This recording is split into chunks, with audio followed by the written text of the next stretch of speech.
Hi, I'm gonna make a food video a little bit different today. Anybody can cook, it's really not that hard. It's just trial and error, honestly.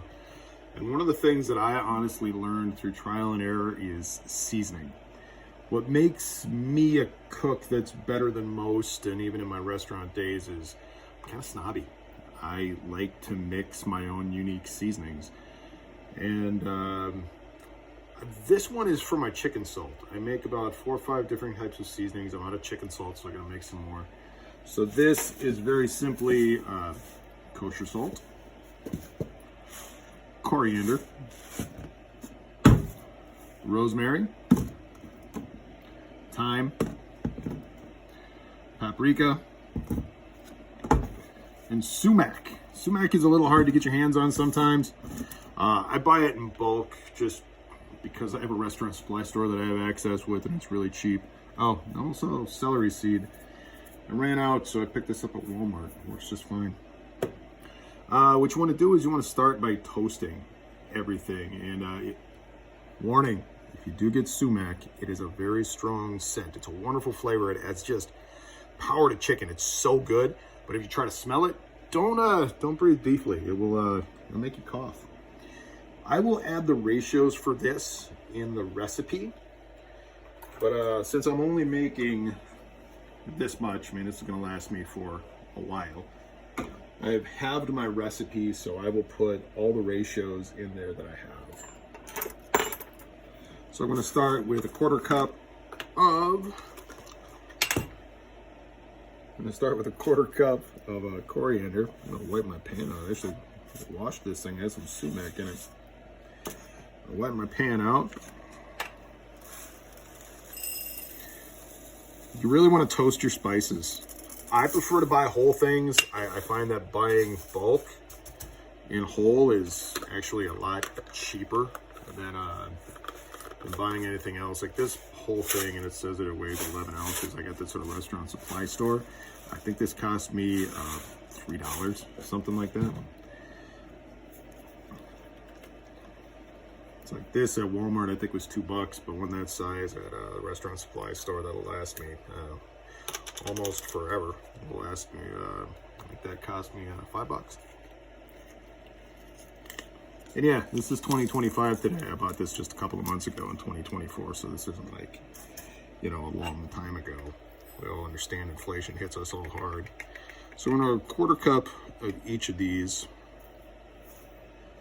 you want to toast them. What toasting does is toasting is going to kill any of the bacteria. It also releases any of the oils that are still in there after they dehydrate these spices. So it brings it back to the forefront. It really makes them smell a lot better. Then I'm going to do 1/8 cup of whole rosemary. Again, you can use ground, and if you don't have 1/8 cup, you can use tablespoons. 1/8 cup is 2 tablespoons. So it's heaping. I'm gonna put that in there. Everything else I have is already ground. I ran out of my whole leaf French thyme, which I love that stuff. It's so good. So you're not gonna toast this for super long. You really just want to get it hot. If you have a commercial grinder, awesome. I own 2 things that I have from when I closed my restaurant, and one of them is this really just sweet commercial grinder that grinds cinnamon to a fine dust. And the other is a big industrial meat grinder that I use for really anything. You can use a coffee grinder on simple stuff like this. Works just fine. But this is pretty spectacular thing. I definitely got my money's worth out of that. So you're only gonna toast these for about a minute, just really legitimately until they get hot. You don't want to burn them. If you can hear this over here, I am dehydrating some blueberries. Dehydrated some strawberries earlier today. I make my own trail mix and cool stuff like that. It's just been toasting for about a minute and time it. But it's warm to your hand. That's really what matters. When you put it in the grinder, all that heat is gonna work up anyway. So if you have a grinder like this, you want to make sure you make a little bit of a funnel. This stuff will spill. It'll aggravate you.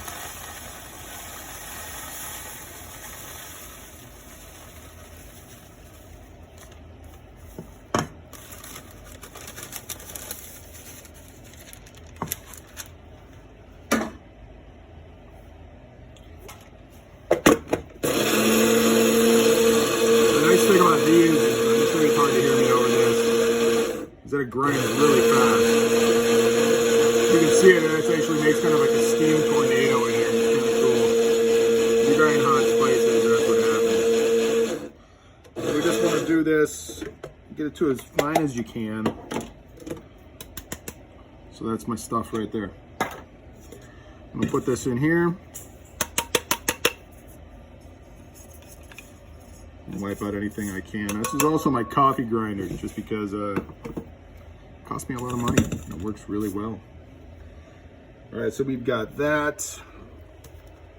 I love thyme. I love thyme and chicken. So this is actually 1 tablespoon. I'm gonna use my big cup, but it's one heaping tablespoon.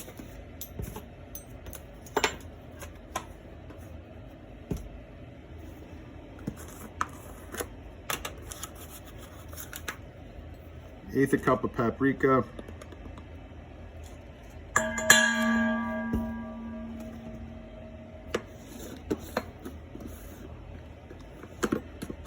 Eighth a cup of sumac. This is so good. There's some Greek sauce that it makes for the life of me. I can't remember what it's called, but I never made it. I always kind of wanted to. So you got everything together there. I'm going to throw 2 cups of kosher salt on top of this and then mix it together. The longer that it sits together, the more it will actually take on the color of the sumac and the paprika. So all of your salt will also become red. It absorbs it. It's kind of neat. Round of salt. I'm making fried chicken tonight. My 6-year-old really wanted some fried chicken legs, so I usually have those bagged up in some buttermilk right now.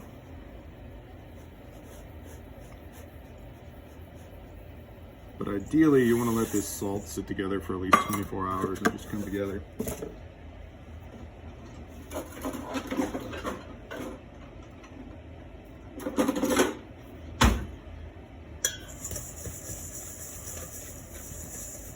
You stir it up,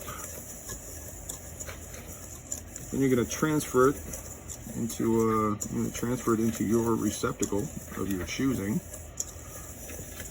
I'm going to get a nice mix on it because this should fill up my container, and once it's in there, it just doesn't mix all that well. So as you can see, it looks more like salt, but after a couple days, it's going to turn a really nice red color.